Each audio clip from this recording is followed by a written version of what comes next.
അങ്ങനെ ഞങ്ങളുടെ കോളേജിലെ ഫെയർവെൽ ഡേ എത്തിയിരിക്കുകയാണ് കേട്ടോ. ടീച്ചറിന് കൊടുക്കാൻ വേണ്ടിയിട്ട് ഇതാ ക്ലാസ്സിൻ്റെ വകയായിട്ട് ഒരു ഫോട്ടോ ഫ്രെയിമൊക്കെ സെറ്റാക്കിയിട്ടുണ്ട്, ധന്യ ടീച്ചറും പിള്ളേരും എന്ന് പറഞ്ഞിട്ട്. ഇന്ന് നേരത്തെ എത്തിയതുകൊണ്ട് തന്നെ കുറച്ച് നേരം ഞങ്ങൾ പുറത്തൊക്കെ ഇറങ്ങി നടന്നു കേട്ടോ. പിന്നെ അതാ ഞങ്ങളുടെ ജൂനിയേഴ്സ് നല്ല ക്യൂട്ടായിട്ടുള്ള വെൽക്കം കാർഡൊക്കെ തന്ന് ഞങ്ങളെ അകത്തേക്ക് ഇൻവൈറ്റ് ചെയ്തിട്ടുണ്ട്. അവിടെ ചെന്നപ്പോൾ ആകെ സർപ്രൈസ് ആയിപ്പോൾ ഞങ്ങളുടെ 2 വർഷത്തെ ഫുൾ മൊമെൻറ്റ്സ് ഇവർ മിനിയേച്ചർ ഫോട്ടോ കാർഡ്സായിട്ട് തൂക്കിയിട്ടിട്ടുണ്ടായിരുന്നേ. അത് കഴിഞ്ഞ് പിന്നെ ഞങ്ങളുടെ ടീച്ചേഴ്സൊക്കെ ഇതാ സംസാരിച്ചു. മാറ്റമുണ്ടായി എന്നുള്ളതാണ് നമ്മൾ കാണേണ്ടത്. ആ എല്ലാ സ്നേഹവും ഇനിയും നിങ്ങളുടെ കുട്ടികൾക്ക് നിങ്ങൾ കൊടുക്കുക, ഞങ്ങൾക്ക് തരിക.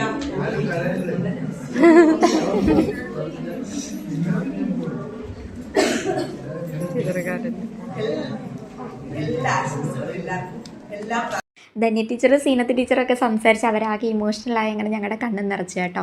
പിന്നെ അവർക്കുള്ള ഗിഫ്റ്റ്സൊക്കെ കൈമാറി. പറയാതിരിക്കാൻ പറ്റത്തില്ല, എൻ്റെ ലൈഫിൽ എനിക്ക് കിട്ടിയ ഏറ്റവും നല്ല ടീച്ചേഴ്സാണ് ഇവരൊക്കെ. പിന്നെ അതാ ഇവരൊക്കെ എനിക്ക് 2 വർഷം ഒരുപാട് നല്ല മൊമെൻറ്റ്സ് തന്ന എൻ്റെ ഫ്രണ്ട്സാണ്. പിന്നെ എല്ലാവരും അവരവരുടെ അനുഭവങ്ങൾ പറയാൻ തുടങ്ങി. അതിൻ്റെ ഇടയ്ക്ക് ഒരുപാട് ഇമോഷണൽ മൊമെൻറ്റ്സ് ഉണ്ടായി. എന്തോ ലാസ്റ്റ് ആയപ്പോഴത്തേക്ക് എല്ലാവർക്കും ഭയങ്കര മിസ്സിങ് ആണ്.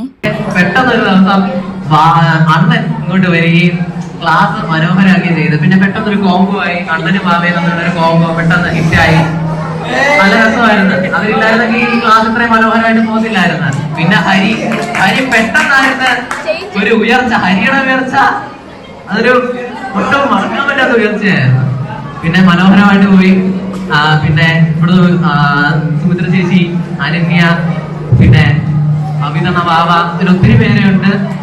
ഒട്ടും മറക്കത്തില്ല. ഓർമ്മകളുണ്ട്. എനിക്കിവിടെ ആദ്യമായിട്ട് ഒരു നന്ദി പറയാനുള്ളതെന്ന് വെച്ചാൽ ഞങ്ങളുടെ ചെറിയ ക്ലാസ്സിലെ വലിയ സെലിബ്രിറ്റി ആയ സുമിത്രയോടാണ്. ഇതെൻ്റെ ചങ്ക അഭിജിത്താണ് കേട്ടോ. അവൻ അങ്ങനെ സംസാരിക്കുന്നതിൻ്റെ ഇടയ്ക്ക് എനിക്ക് പെട്ടെന്ന് സർപ്രൈസ് ആയിട്ട് ഒരു ചോക്ലേറ്റ് ഒക്കെ തന്നെ ഞാൻ ആകെ സർപ്രൈസ് ആയിപ്പോയി കേട്ടോ. Thank you. അതിൻ്റെ ഇടയ്ക്ക് ജൂനിയേഴ്സിൻ്റെ വകയായിട്ട് ഡാൻസും പാട്ടൊക്കെ ഉണ്ടായിരുന്നു കേട്ടോ. നല്ല അടിപൊളി പിള്ളേർ.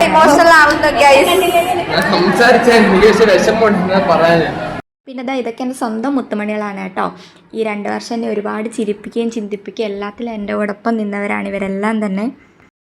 ഇനി ഈ മൊമെൻറ്റ്സ് ഒന്നും കിട്ടത്തില്ലല്ലോ എന്ന് ഓർക്കുമ്പോൾ നല്ല വിഷമമാണ് കേട്ടോ. ക്ലാസ്സിൽ വെച്ച് ഞാൻ അത്ര കരഞ്ഞില്ലെങ്കിലും വീട്ടിൽ വന്ന് ഇതൊക്കെ റെക്കോർഡ് ചെയ്യാൻ എടുത്തപ്പോഴത്തേക്ക് എൻ്റെ കണ്ണൊരുപാട് നിറഞ്ഞുപോയി. School internships, exams, teaching manual, pedagogy, അങ്ങനെ ഉറക്കമില്ലാത്ത ഒരുപാട് രാത്രികൾ സ്പെൻഡ് ചെയ്തിട്ടാണ് ഞങ്ങളെല്ലാവരും ഇന്നിവിടെ നിൽക്കുന്നത്. അപ്പോഴത്തേക്ക് ഉച്ചയായിട്ടുണ്ടായിരുന്നു കേട്ടോ. ഞങ്ങളുടെ ജൂനിയേഴ്സ് ഇത് നല്ല സൂപ്പർ ചിക്കൻ ബിരിയാണിയാണ് ഞങ്ങൾക്ക് തന്നിട്ടുണ്ടായിരുന്നത്. ഇവിടെ അടുത്ത അമ്പലത്തിൽ ഉത്സവം നടക്കുന്നതുകൊണ്ട് ഞങ്ങൾക്ക് എത്രയും പെട്ടെന്ന് തന്നെ പ്രോഗ്രാം വൈൻഡപ്പ് ചെയ്യേണ്ടിയുണ്ടായിരുന്നു കേട്ടോ. പിന്നെ ലാസ്റ്റായിട്ട് ഇത് അടിപൊളിയായിട്ട് ഡാൻസൊക്കെ കളിച്ച് ഫോട്ടോസൊക്കെ എടുത്തിട്ടാണ് ഞങ്ങൾ പിരിഞ്ഞത്. Goodbyes hurt but memory stays forever എന്നല്ലേ, എല്ലാവരും എൻ്റെ മനസ്സിൽ തന്നെ ഉണ്ടായിരിക്കും. അപ്പോൾ ബൈ.